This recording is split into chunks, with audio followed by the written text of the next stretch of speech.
সর্বপ্রথমে আমি আমার প্রাণপ্রিয় সংগঠন বাংলাদেশ জাতীয়তাবাদী স্বেচ্ছাসেবক দল পক্ষ থেকে আপনাদেরকে ধন্যবাদ জানাচ্ছি।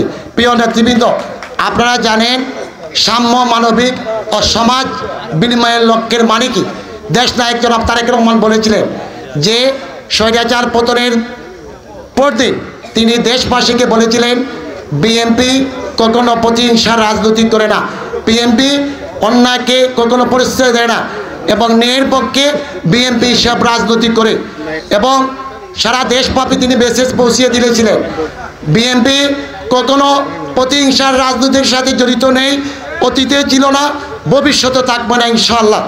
প্রিয় নেতৃবৃন্দ, আমাদের খান্দিগাঁও ইউনিয়নের যে সকল নেতৃবৃন্দ আগামী হয়তোবা নভেম্বরের ভিতরে বৃহত্তর সুনাতলায় একটি বিশাল সমাবেশ হবে।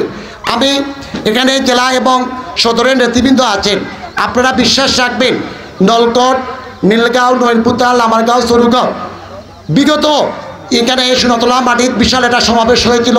প্রধান অতিথি ছিলেন আমাদের খন্দকার আব্দুল মুক্তাদি সাহেব। স্বৈরাচার তখন ক্ষমতায় ছিল, সকল বাধা অপেক্ষা করে সুনাতলায় জনসমুদ্রে পরিণত হয়েছিল বিশাল সমাবেশ। আশাবাদী আগামী দিনে আপনারা যে ডেট দিয়েছেন ইনশাআল্লাহ এই নলকট থেকে এই তিনগানকে আমরা সমন্বয় করে বিশাল মিছিল নিয়ে সুনাতলায় যাব, সেই বিশ্বাসটুকু আপনারা রাখবেন।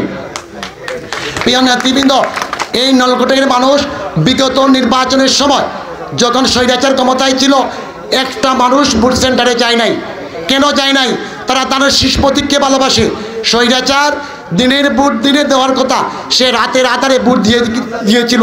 মানুষ ধিক্কার জানিয়েছিল এই স্বৈরাচারে, আমার ভোট যদি আমি দিতে না পারি তাহলে আমি এই গণতন্ত্রের কোনো বাণী হতে পারে না। এখানে আসলে জাতীয় বক্তব্য দেওয়ার কোনো আমার প্রশ্ন উঠে না। এখানে নলকট গ্রামের যে সদরের যে সকল নেতৃবৃন্দ আছেন, নলকটের অনেক মানুষ নির্যাতিত, নিপীড়িত, দলপ্রেমিক যাকে বলে, সব সময় দলের জন্য কাজ করে যায়। আপনারা আগামী দিনে যে সমাবেশ হবে সেই সমাবেশে জনসমুদ্রে পরিণত হবে।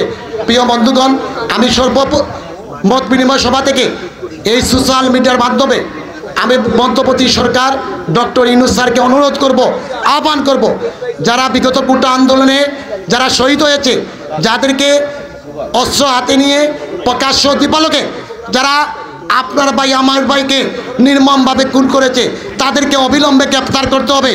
এবং যারা অসুস্থ অবস্থায় মেডিকেলে ভর্তি আছে তাদের সুস্বাস্থ্য কামনা করছি। প্রত্যেকটি যারা অসুস্থ আছে তাদের সুচিকিৎসার ব্যবস্থা করতে হবে। দেশ এমনি স্বাধীন হয় নাই, অনেক রক্তের বিনিময়ে দেশ স্বাধীন হয়েছে। মনে রাখবেন বিএনপি এই বিগত আন্দোলনে সর্বোচ্চ ভূমিকা রেখেছে। আমি আজকে বলতে হয় আমাদের জেলা ছাত্র দলের বিপ্লবী সহসভাপতি আব্দুল সালাম টিপু, আমার প্রাণপ্রিয় সংগঠন জাতীয়তাবাদী স্বেচ্ছাসেবক দল সিলেট জেলা শাখার আহ্বায়ক কমিটির অন্যতম সদস্য সেলিম, তার চোখ হারিয়েছে। আব্দুল সালাম টিপু তার চোখ হারিয়েছে।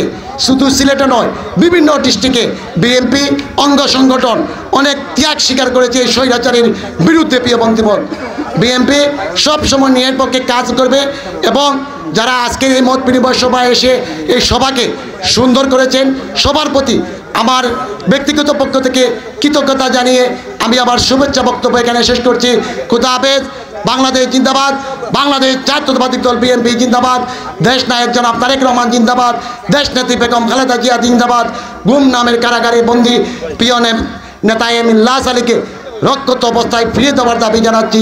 আমাদের সিলেটের মাটি ও মানুষের নেতা খন্দকার আব্দুল মুক্তাদি সাহেবকে কৃতজ্ঞতা জানিয়ে আমি আমার শুভেচ্ছা বক্তব্য এখানে শেষ করছি। খুদা হাফেজ, সবাইকে ধন্যবাদ।